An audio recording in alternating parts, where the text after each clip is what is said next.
Hello and welcome everyone to a mystical journey to the Sacred Site Global Summit, where we will journey to beautiful sacred sites with healers, shamans, scientists, doctors, wisdom keepers, and coaches to gain wisdom and healing to self, the collective, and our divine Mother Earth.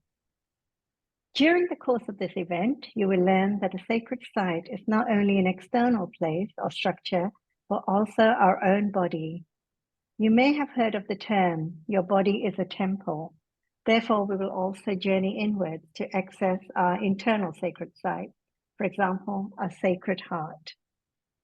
You will hear experts talk about their own healing journeys and the work they're doing to raise the awareness and consciousness of individuals, the collective, as well as raising the vibrations of our great spiritual mother, Gaia, to create more joy, peace, and abundance for all sentient beings on our beautiful and divine planet, our home. I'm your host and the creator of this event, Ami Sohi. And before we begin, I would like to take this opportunity to thank Jocelyn Starfeather for her tremendous mentorship and guidance during the creation of this summit, without whom I would not be able to present today. I'm also very grateful to all my family and friends for their unconditional love and support throughout my journey. And last but not least, I'm very grateful to all of you for taking the time and having the courage to be here today. So thank you. So without further ado, I'm very excited and thrilled to present Veronica Goodchild. Dr. Veronica Goodchild is Emerita Professor of the Pacifica Graduate Institute, Jungian psychotherapist, pilgrimage leader, and author. She moved from her native England to the US in her early 20s and completed her graduate education in New York and California, spending most of her adult life there. She has been drawn to sacred sites since her late teens when she visited Israel and had some mystical experiences.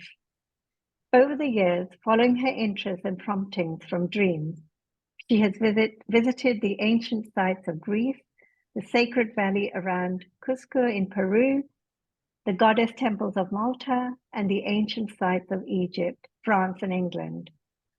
A dream in 2016 led her to creating some of her own pilgrimages. The Magdalena Mysteries in Southwest France, the Bee Priestess Oracle tradition in Creta and mainland Greece, and the sacred landscape of Great Britain, where many crop circles appear each year. Veronica is the author of Songlines of the Soul, Pathways Towards a New Vision for a New Century, and Eros and Chaos, the Sacred Mysteries and Dark Shadows of Love. Veronica lives in Southwest France, and her topic for today is Treasure and Transformation in the Ritual of Pilgrimage. Hello and welcome, Veronica, to this beautiful summit and this sacred space. It's a privilege and honor to have you here with us today. Welcome. Well, thank you so much for inviting me, and I'm delighted to be here. And like you, I want to acknowledge all the people that are listening in today.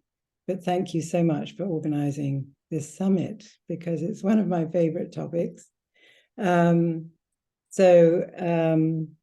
Yeah, thank you. Yeah, it's a real pleasure to have you here with us, Veronica.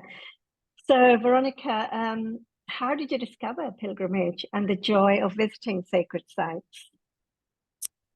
Okay, well, back in 2013, when my husband and I were still teaching at Pacifica in California, we took some extra time out and we went to France, and we ended up, I'd always wanted to look at the Dordogne caves, the ancient, caves and the art in the caves. But then after that, which was amazing, but after that, we moved on to Aix-en-Provence. And I was, at that time, sort of wondering what to do with my life. Was it time to change, make a change of some kind? And I think partly this was because I was getting increasingly concerned about the environmental crises and the fact that endless wars seem to just, never end on our planet. And this led me to think, because these are sort of collective problems and they're so huge and they can be so overwhelming for people. So it led me to think, how could one contribute in a small but practical and meaningful way to, particularly at that time, the environmental crisis? And then I had a dream. And in the dream was very long, but I'll tell you the bit that matters for this part. Several snakes approach me, and one of them wraps itself around my right arm, and I'm quite afraid, and I try to pry it off, and as I attempt to pry it off, it tightens its grip even more, and my efforts are useless. And then the snake speaks to me telepathically, and it says, "I'm much more powerful than you. You need to submit to this fact. Your ego self must submit to the power of the snake, because the snake is the energy of life itself, and that is more powerful than you. It is useless to fight this reality," it's saying. Trying to fend me off is merely an expression of your fear. And it sort of concluded by saying something like, "Put your lesser self in service to what is more powerful. That is in service to life itself. That is the true reality." So I don't fully understand this mysterious communication, which is coming in just purely telepathically, but I try to follow its wisdom. So I try to relax and to accept what it's telling me. And as I do this, the snake on my arm is sort of staring me in my face like this.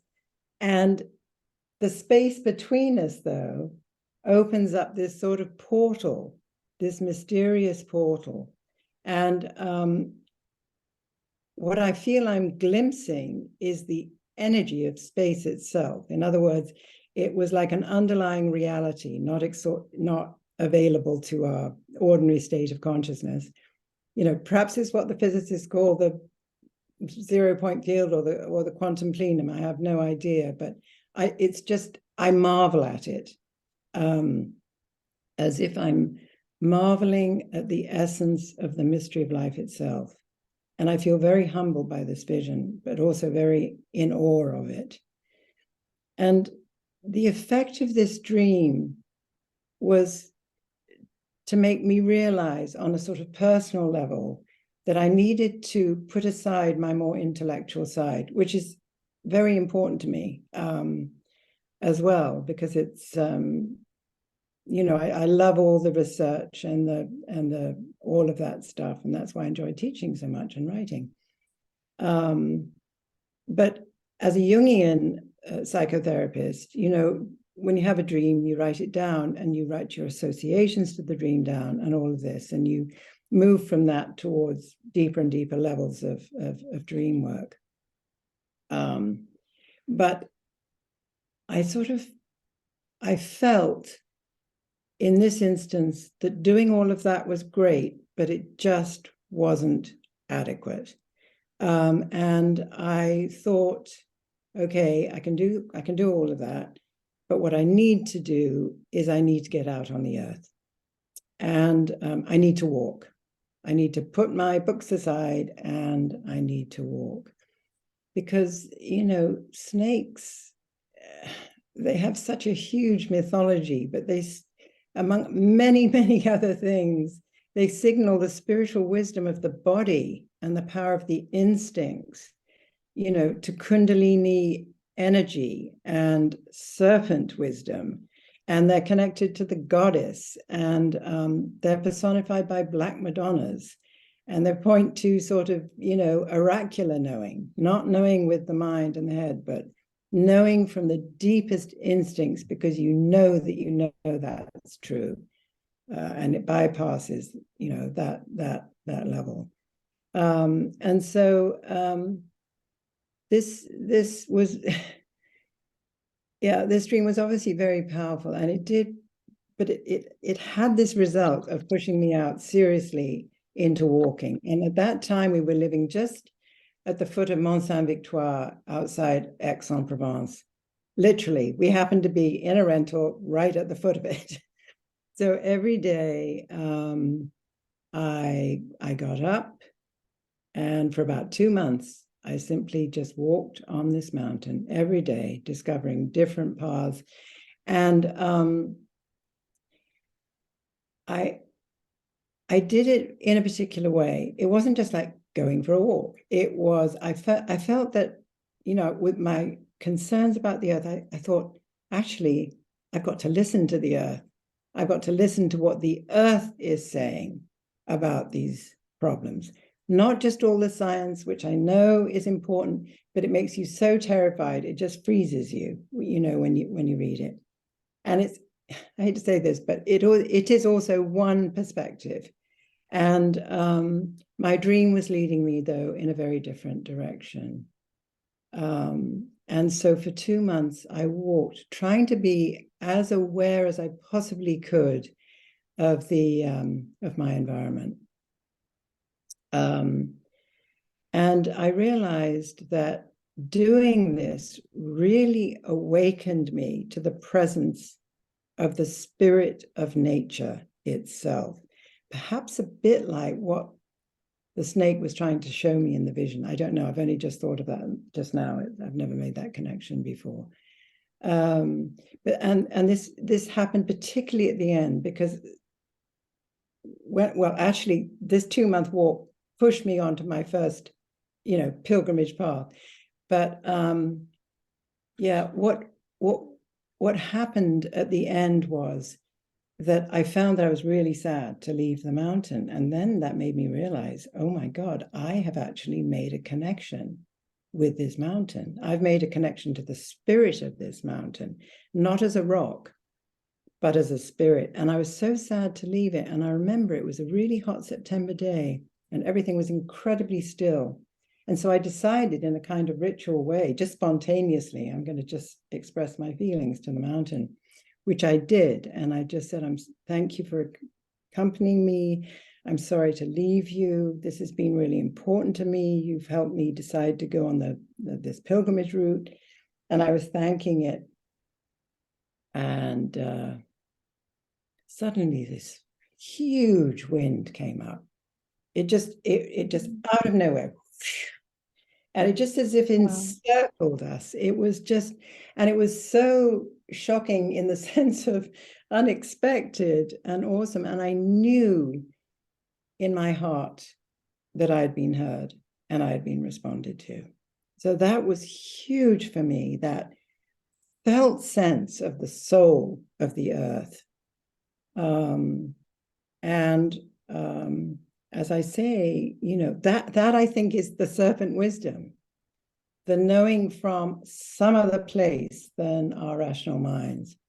So that's how I decided to walk the pilgrimage path, one of the 4 main paths in France, which joins the Compostela de Santiago in Spain, but it's also called, the Camino in France. And that was the pilgrimage route that I went on my first one, which started, as I say, at Le Puy-en-Velay in the Haute-Loire.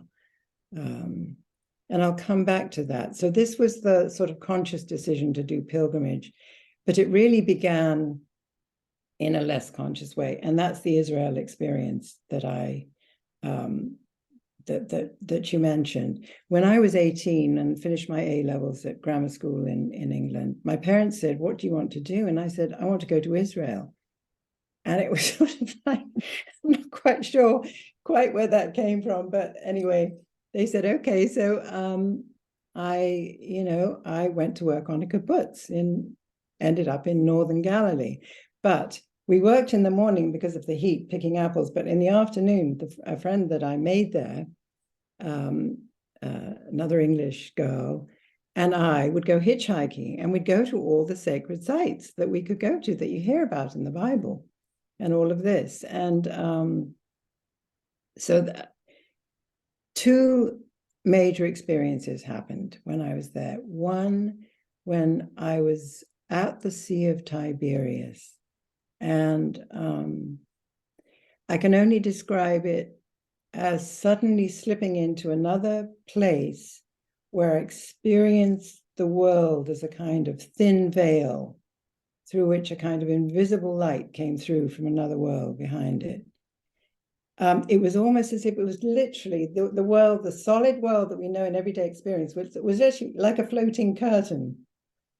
And this other reality was constantly coming through into it. And that I don't know if it wasn't the first conscious mystical experience I had, but it was very impactful, very, very profound. It made me very still, as if I'd kind of been absorbed into it in some way, if I can say that. And then the second thing that happened on that journey was that we went to the Dead Sea, and we were swimming in the Dead Sea. Well, you can't swim in the Dead Sea, it's too salty, but you can lie on your back and you can float. And I was floating in the Dead Sea and looking up, and I saw all these caves and everything, and I knew in the cells of my body that I'd lived there. I knew I had lived there. And that story unfolds itself throughout my life to the present day. That was the place that came to be known as Qumran. Well, it was called Qumran, where the Dead Sea Scrolls came from. And and where the Essene communities, the early true Christian communities, lived. So those two experiences and that journey changed what I wanted to read at university. I was going to read law, and I changed to theology. Now, of course, the theology at university is nothing to do with mystical experiences, which I thought, well, of course it would be. And I can remember saying, why aren't we studying the mystics? And they just all looked at me as if I had two heads, which is amazing. It probably doesn't happen now, but back in 1969, it did. So that didn't work for me. So I didn't finish that, and I went back to university in New York, actually, at Columbia later. Anyway, so that was the less conscious, but when I was preparing for this, I realized that in fact was my first experience of pilgrimage, and the kinds of experiences you can have on pilgrimage and why they're so valuable. They can change your life. They can change you. So, yeah. Wow, that is, yeah, absolutely amazing. Wow, what you experienced, in the mountains in Israel. Wow, and really listening to the spirit of the earth, right? To her soul, Mother Earth's soul. Yeah. Yeah, wow, that's so, yeah, and then what you said about the world that we're living in, it's a thin veil. You saw it lifting. Yeah, I always see it it. was Yeah, so that's, it's hard wow, to that's hold on to these magical. experiences sometimes and know that is a reality somewhere. I know my desk is solid wood, but but it's not. We know from quantum physics it's not only solid wood. So we know more and more, even with physics, that everything is light. It just depends on your perspective. And that's so helpful because we do live in a multidimensional world. And to know that depending on which dimension you're in, on whatever, there is another knowledge that comes through.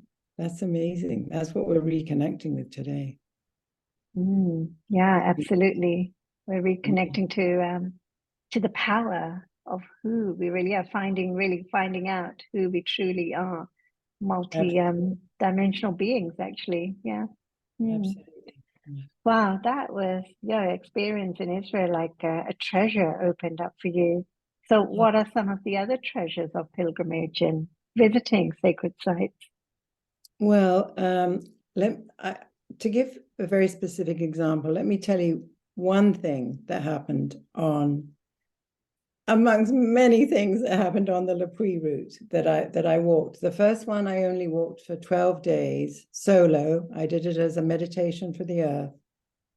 I didn't want to be disturbed in my meditation walking by being with anybody else, because I knew I'd get distracted and just stay in my head too much. The second one I did was 2 years later, in 2015. I did a month like that, a solo walk from where I ended up, Le Puy to Conques, which is an old medieval village, a sacred village, sacred site, amazing cathedral in there.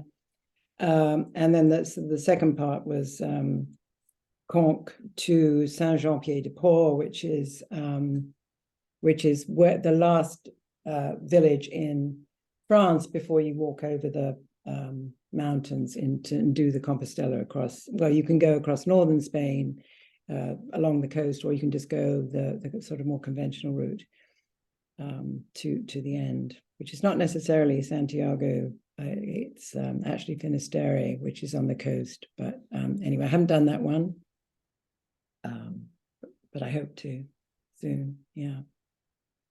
Anyway, so just to give one example on the Le Puy route, the first one I did.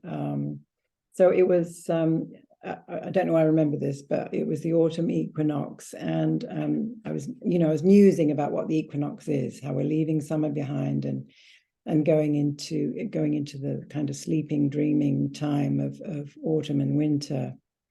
And, which is symbolically about letting go. It's about, death, renewal in the spring. What are you going to keep from what you've gathered sort of in the summer and put into the dreaming, and then see what new shoots. That's sort of on from a Celtic or indigenous path the equinox represents. And so I'm kind of thinking about that, and then I'm walking along, and then on the path I see this very big stone, and I think, oh wow, it just stopped me in my tracks like that. And it looked a bit like a sort of cone-headed figure or something like that. But anyway, it struck me as being very powerful, so I stopped. And it felt like this is a guardian on the path here, And so I rested against him, and then I asked for his guidance on the way. And then it was as if he started to communicate with me. And so what he did was he said, you need to focus, you meaning not just me, but sort of humans, on the things that last. That was his sort of communication. He said, like me, I've been here for thousands of years, and that we need to really now focus on enduring values and what the earth needs now, like compassion and generosity and wisdom and devotion to the whole of life, saying that it wasn't only about our planet, but these things exist on other planets, and we are part of a greater whole. So in what we do on Earth really affects what happens on other planets and in other star systems, because we all belong together. And that we should see life through the eyes of eternity, not just what's pragmatic and expedient for us now, which is sort of how we live. Even, everything is built to wear out in 3 years, including cars and computers and God knows what. There's this sort of built-in obsolescence, as if we don't value material things as lasting somehow. And then because I know a bit about alchemy, and he sort of said that, or he didn't say, I thought it's like he's talking about the philosopher's stone in alchemy too. So not just the physical rock, but also, the philosopher's stone was the goal of the work because it was an image of something that endures. And so through your own efforts in life to live your true destiny, as it were, how the soul is calling you, and through the conflicts and the breakdowns and the suffering that often goes along with that, inevitably goes along with it, as well as the joys, that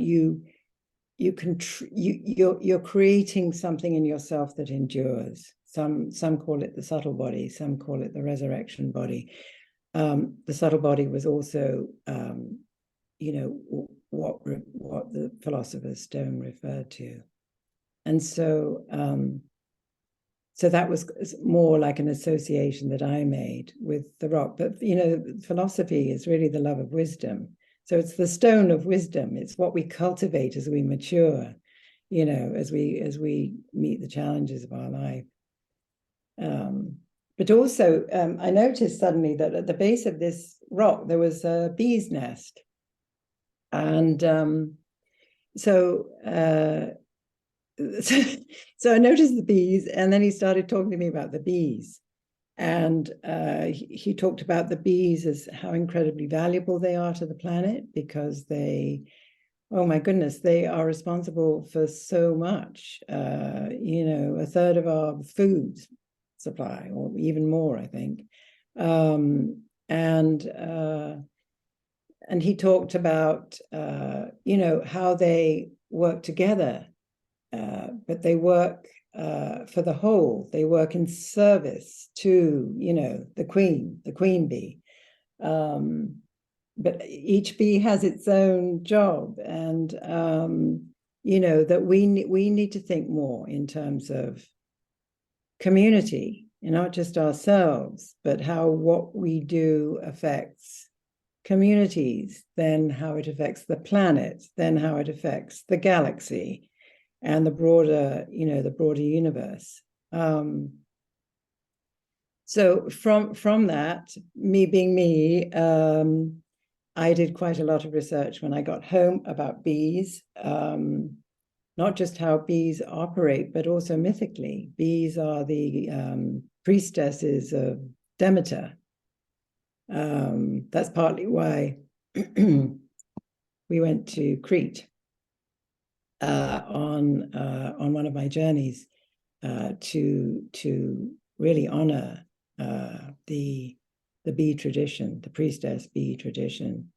And of course, probably many people know that the oracular center at Delphi, the Pythia, was also called the Delphic bee.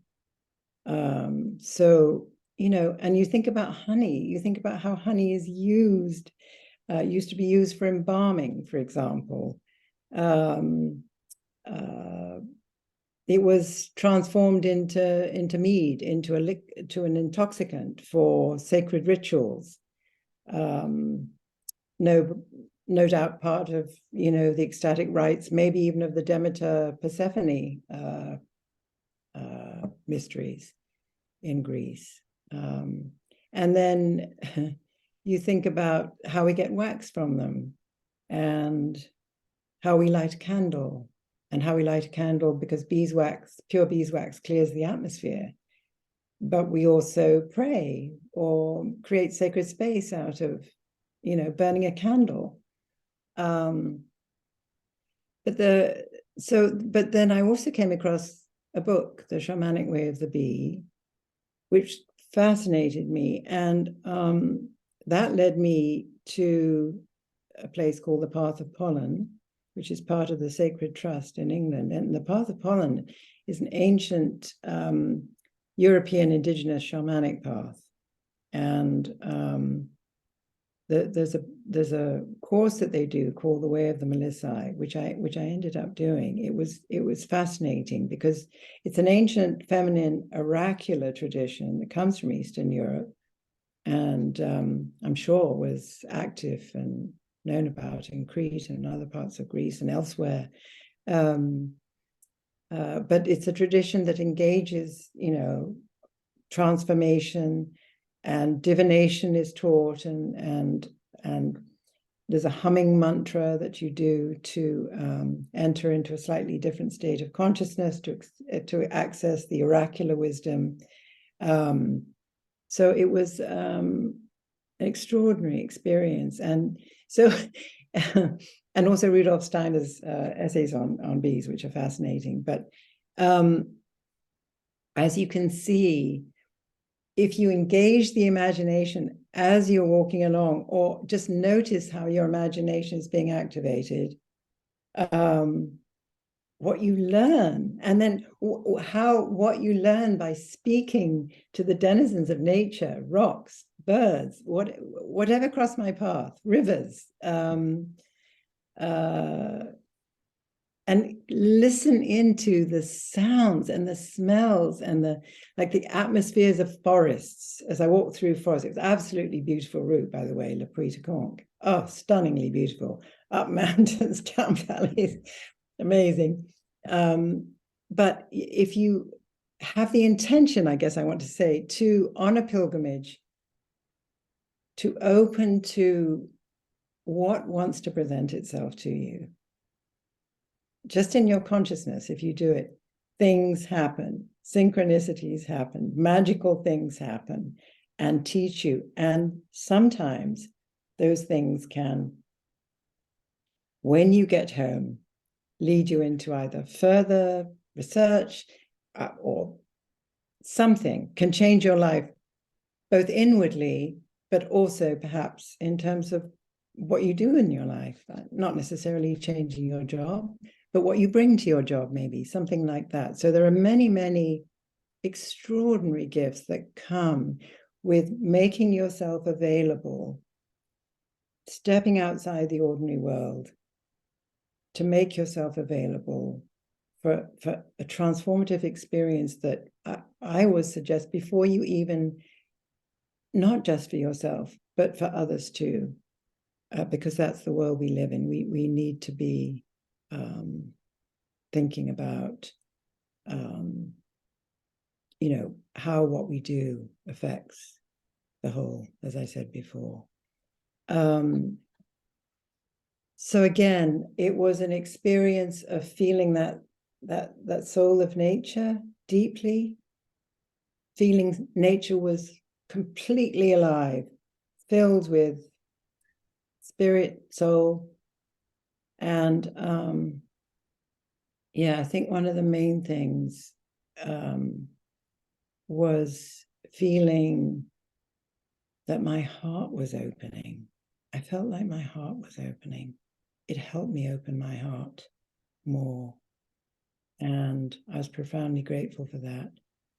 And I realized how healing nature can be when we really make a relationship with her, which we can do, of course, at any time. But there is a certain ritual that goes along with pilgrimage that does open magical doors. And I'll say a bit more, perhaps a bit later, about how I came to discover the 4 stages of pilgrimage.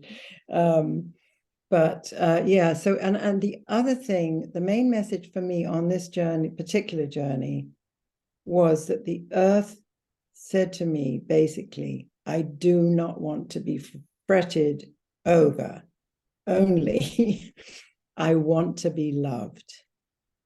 And that changed my whole feeling, well, not my entire feeling about the climate crisis, because I know all the things, but we also need to consciously establish a relationship with the earth, not just the earth in general, but make an effort to establish a relationship with the earth and love her, because she is our mother.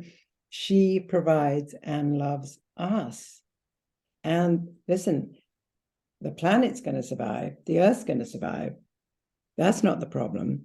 It's kind of like the virus called humans that need to change. So, So these are profound, inner, heartfelt, soulful things that we can learn on pilgrimage, on the ritual of pilgrimage. I have other examples that I can give. Yes, please. I mean, yeah, what you're sharing, it's so powerful. Wow. It's just my experiences. So in 2016, we had in fact decided to let our day jobs go. And I had created a very open space because I thought, okay, what have I just done? Number one. And number two was, okay, how am I going to recreate myself? Now that I don't even use the word retirement, it's so ridiculous. Now that I've left my day job, which was wonderful for almost 20 years teaching and everything, I loved it. But now what am I going to do? I actually had no idea. So it was a bit terrifying. So I thought, okay, I'm going to be open. So we went to Italy for a month, and then I said, okay, on the way home, let's just go in, because I love France. I've always loved France. I came here a lot when I was a child. And I said, let's just go into the southwest of France, because I've never been there. I don't know anything about it. Let's go there just to see.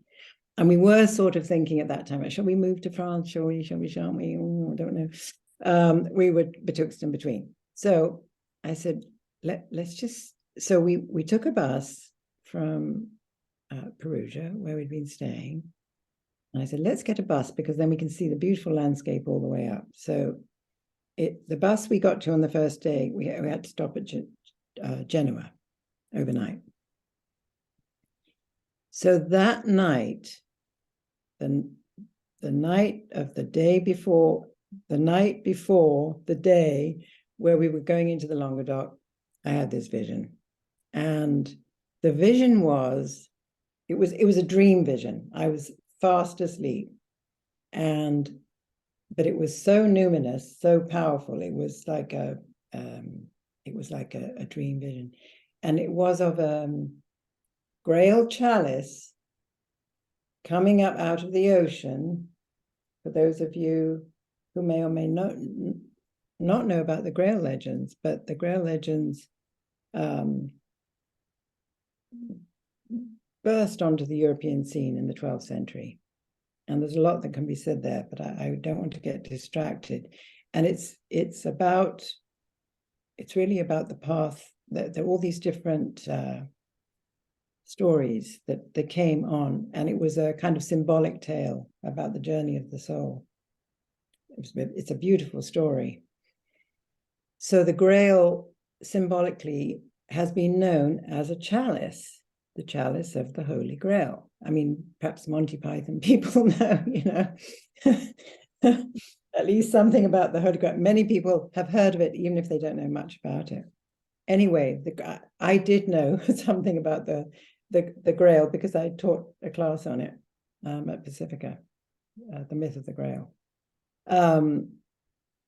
And so here is this Grail chalice arising out of the ocean, and it's drawing up ocean water, and it's pouring out ocean water at the top, like a fountain, like that. And that was the dream. Well, it knocked me sideways, and it absolutely threw me out of sleep. But I didn't really know what it was about. I wasn't quite sure why I was sort of having that dream. I didn't have any particular thoughts about it, but it was an experience. It was profoundly and majorly an experience. So what happened was that the next day we go into the Languedoc, and gradually during our stay there, I learned about all the traditions of Mary Magdalene, her associations with the Grail, and all the kind of sacred sites that are associated with her, either in historical fact, which I found out since, and also in legend and all of this, because it all gets mixed in together. And so while I was there, I visited, some of the sacred sites associated with Mary Magdalene, who, as we now know, after the crucifixion, went to Egypt, had her third child, her first child there, Sarah, and then left Egypt with an entourage of other women and other disciples, and ended up in the south of France, and then lived there for the rest of her life. And teaching and traveling in Provence and down into the Languedoc area, which is the southwest corner that kind of goes around towards Spain, that is called the Forgotten Corner because no one has ever been here. But it's an amazing place historically, because it's the place of the Cathars, the troubadours, the Knights Templar and their castles. That historically it's very, very important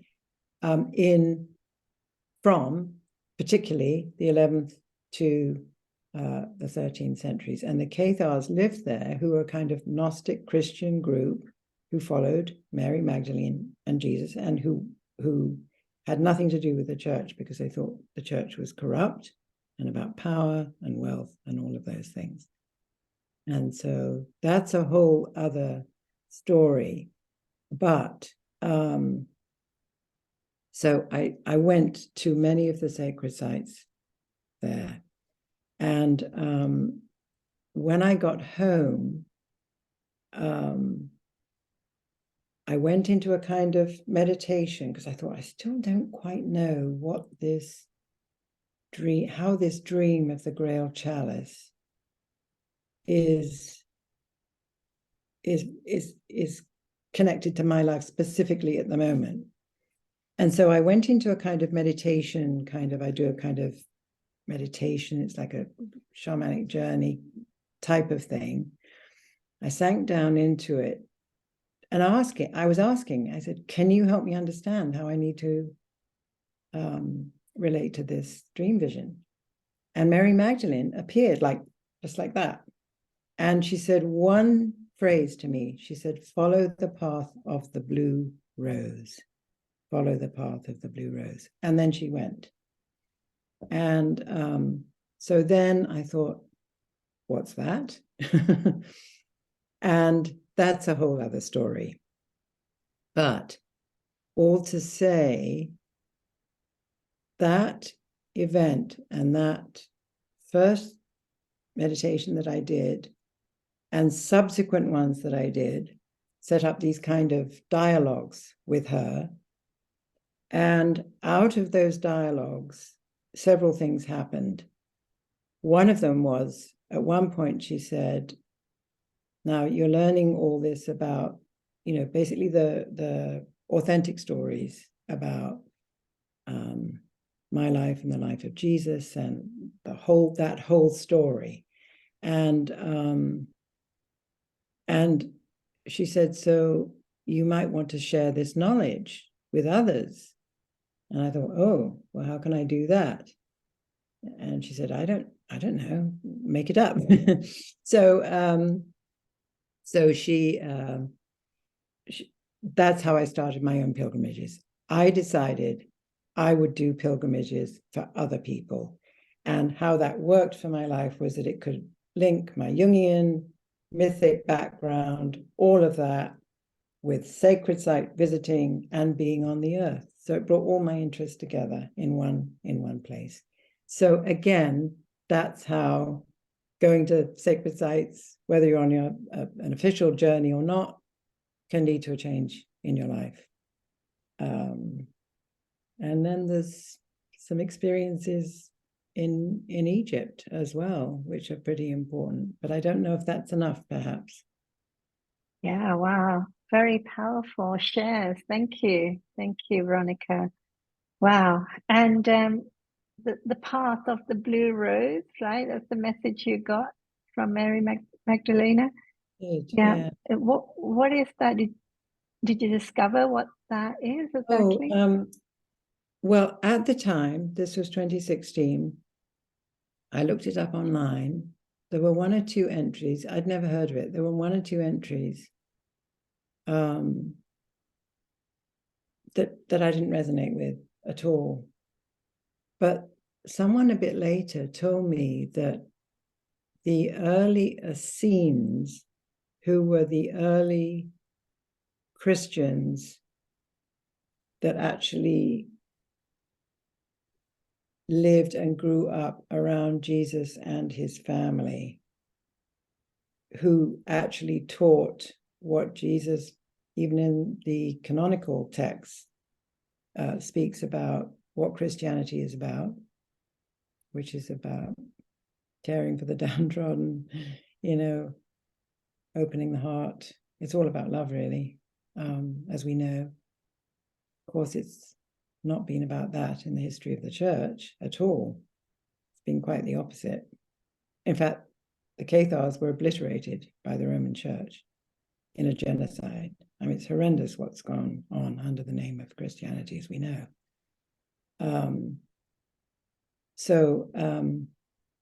They told me that they had heard that the Blue Rose was Mary Magdalene's path because she was, according to the Gnostic texts, the Nag Hammadi library so as we know, the Gnostic Christian texts found in Egypt in the mid-1940s gave a very different picture of Christianity. It was more Gnostic. It was more about a path of illumination.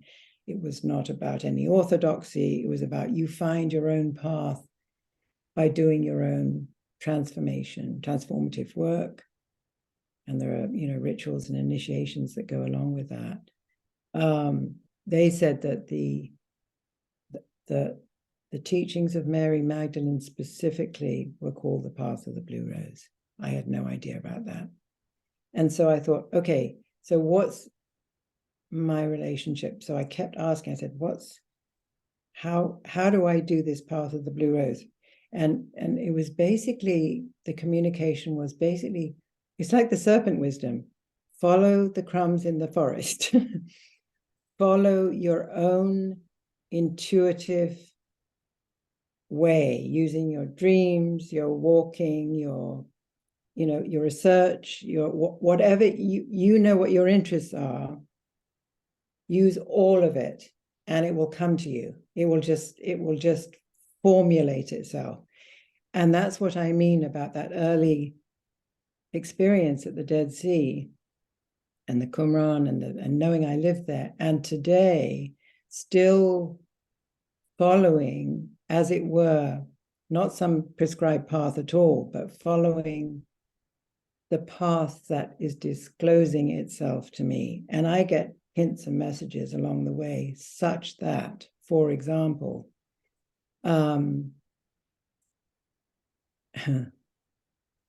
one of my interests became, out of all my researches, was to follow the story to Egypt. And I was just in Egypt again in March, and for the third time. And so I'll just share this experience. But towards the end, it was about 2 days before the end of this sacred sites, again, we were going to the temples. It's an amazing, if anybody is drawn to Egypt and has the opportunity to do a pilgrimage there, this was with Jocelyn, your mentor that you mentioned at the beginning, and Patricia Iwan. It was just a stunning journey to the major temples along the Nile. That it's a cosmos in stone. It's why I think people are flocking there at the moment, because we're hungry for these sorts of experiences, to connect to Egypt is about the source. It's like it's about going to this, in some sense, the source of civilization, but it's also the source inside ourselves. And so it takes us to our own depths, because they left this extraordinary knowledge written in hieroglyphs and in temple structures and in pyramids, and it's just it's extraordinary, the knowledge that they had. And so if anyone is drawn to doing that, they definitely they should. It'll change your life. It will. And towards the end, just to give another example of what happened, and then I'll say more generally what some of the treasures of pilgrimage and sacred sites visits are. But we were going to this oil, Egyptian oils are quite famous. They're often the basis of all the major houses in, Paris, and basis of all their perfumes and things. And I knew from another journey about the sacred oils of Egypt and what they're used for.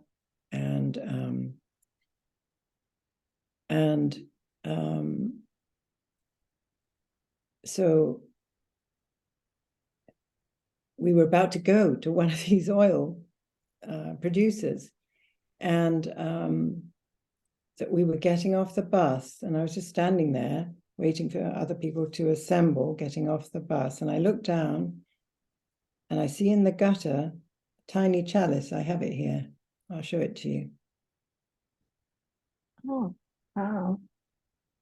This tiny chalice, and I saw it in the gutter. Tiny, as you can see. And I was absolutely amazed. As you can imagine, it was just there. And so I picked it up. And, I looked around. I thought, oh, somebody dropped this. Is it a child's, or is it just someone's chalice they carry around in their bag? So I'm standing there kind of holding. I didn't know what to do. And then I thought, okay, I guess it's mine.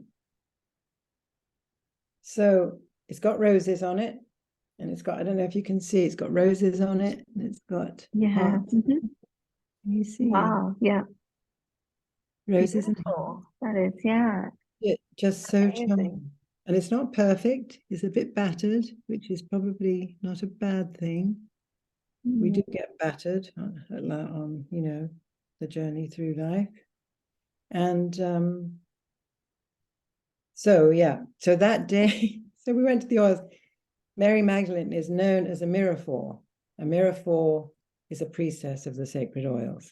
That's why she could anoint Jesus with the spikenard and wipe his feet with her hair with the expensive oils. And that was because, that has a long story, but it's because as a wife, as a consort, it was her privilege and obligation to, it's like this happened in Egypt too, in ancient times, where the wife was really she carried the power that the Pharaoh expressed. And it's similar.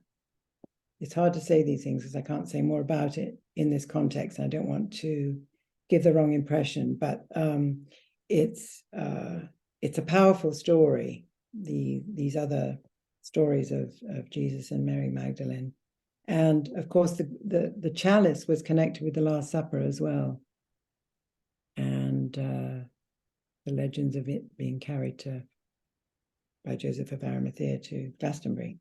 So there's lots of lore, L-O-R-E, about the Grail Chalice. But that day in Egypt, we went after the oils to a Coptic church, and there were paintings of Mary Magdalene leaning her head on Jesus' shoulder at the Last Supper. I think there were 3 of them. I took photographs of them. And then there was a crypt in this Coptic church so she was one of the major disciples, clearly, according to these paintings and according to other stories.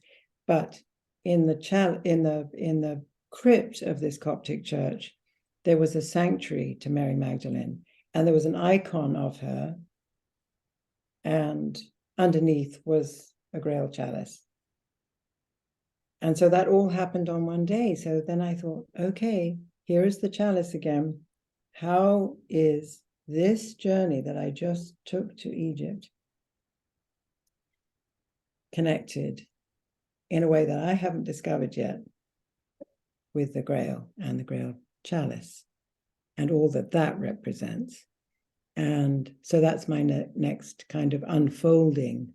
And this was the little gift, well, huge gift that I got on the way to say, okay, now what you gonna, now you have to move this forward, kind of thing. So yeah. So this is, again, these are the synchronicities. These are the magical things. These are the gifts, the learning that we can get when we undertake these journeys. And everybody, I would say, on this journey, and when I've done pilgrimages, always, because we set the intention at the beginning, what is the vision? What is the dream that I want to live and embody at this point in my life? And so setting the intention at the beginning of a journey can, like a ritual. And so when I do pilgrimages, we always have a ritual at the beginning. And we consciously, by moving our bodies one step forward, move into sacred space. And when you move into sacred space, you move into liminal space. And when you move into liminal space, you open the door for the guides and the spirits and what you need, what the gift is for you on this particular journey will come forward. And so pilgrimages are a bit like walking mystery schools, That's how I experience them. And at the end, before we part on the last day, I always have everybody in a poem or a painting or telling an experience or a dream to sum up in not more than about 5 minutes, depending on the size, not more than about 5 minutes, what is the deepest treasure, the nugget of your experience on this journey? And that in itself, as a ritual of stepping, and then we step outside the sacred circle, but it's a way of completion, and it's a way of, as it were, focusing like a laser onto what was the key thing, and then that you learned, and then how are you going to take that home, and how are you going to live it in your life? How are you going to share it, and how are you going to live it? Because it's never just interesting experiences that are the thing. They are the thing, but they are the thing because they lead us somewhere. They want something from us, and it's our obligation to meet the gift received with what we can give back. And so that's what I meant about the 4 stages of pilgrimage. You have the call, where you feel absolutely called to go somewhere, even if you don't understand it. When we went around the room in this recent Egyptian, Jocelyn's tour and Patricia's tour, most of the people said, I have no idea why I'm here. I just know I have to be here. That is more often the case than knowing. Second of all, you make a conscious ritual entry into sacred space. That's the second thing you do. And I've described very briefly how I do that. Then you are in liminal magical space. Then the third thing is what happens along the way, what meditations, what dreams, what insights. So you have your journal, you record the events that really speak to you in a deep, in a soulful and heartfelt way. You record them. And then the final part is, for me, I make a ritual out of leaving sacred space, because you're going back into ordinary time. And when you've been in sacred space, ordinary time can seem very strange. as you probably are aware. Everybody is aware. And then the injunction, the obligation is to share it with the community somehow. It can be simple, but that concretizes it in a way that just leaving it floating about doesn't quite do. So you need to do something, and that can be anything. It's up to you. You can write, you can give a talk, you can paint a picture, you can sing a song, it's endless what you can do, but that's the obligation at the end, to truly complete what you've given your time to, which from the outset was not just for you. It was for your community, and it was for the planet, and I would say the broader galaxy. These things are noticed by the energies of the Earth and galaxy. I'm absolutely convinced of that. So absolutely. Yeah, wow. Thank you so much for your powerful shares. Yeah, I can just go on listening to you, Veronica, all day. The powerful stories you have for us. But I'm cautious of the time. And I know you also have a free gift for everyone, for the audience. Can you say a few words on that, please? Yes, certainly. Well, first of all, I'd just like to encourage my I hate to say it, but my website is quite out of date. But with COVID, I stopped doing, like a lot of people, I stopped doing many things, and I've been doing online talks really since then.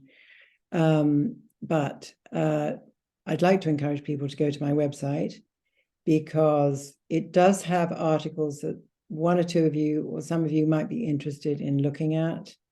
And I'm in the process now actually of assembling all my talks, and that I've done since 21, 22 and this year. And just the just the PDF of them, not the slides, but just the PDF and of the full talk, because normally I do make a talk, but I don't sometimes I read the talk, but more and more now I don't. And so it gives you the full talk if you're interested. And then also what I'll do is I started a project, Walking the Songlines of the Soul, which is about pilgrimage, and it's not finished, but the first chapter is on my it's on my recent posts, even though it's not really that recent now when I started it, but the last couple of years. But if you sign up for my website, I'll send you chapter 2, which is done also. And so that's what I'll do. Mm-hmm. If that's okay. All right. Thank you. Thank you so much, Veronica, for being with us and sharing all your beautiful stories, all your sacred stories. So everyone, please, the link is provided below this interview. So click on the link and claim your free gift.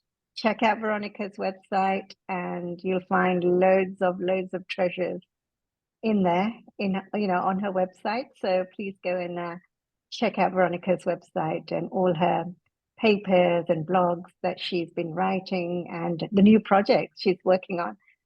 So once again, Veronica, thank you so much for your time and being with us today. It was such a pleasure and honor to have you with us. Such a pleasure and honor for me also, and thank you so much for inviting me. I've enjoyed myself, and these talks always stimulate so much for me as well, and I learn just by preparing for them. So yeah, it's great value as well. But I hope it means something to some of the people watching too. Yes, I'm sure there's so many people on their awakening journey today, and so everyone, if you're on your journey, the awakening, the ascension journey, ask your heart, go within and go to these sacred sites to discover your gifts, discover your own treasures, and you just don't know what miracles await you at these sites. So thank you so much. I mean, Well, I just want to just quickly say how difficult and painful this transition is for so many people. And, you know, to keep steady with your awakening experiences, because you are so needed on the planet. You know, you change, the world changes, you know, so your efforts are recognized and they're important for you and beyond you. And keep going through the storm of life, because I know it can be very, very challenging. So anyway. Beautiful words to end the conference. Thank you again, Veronica. And thank you everyone for attending today. And I wish you a lovely day. Thank you. Goodbye.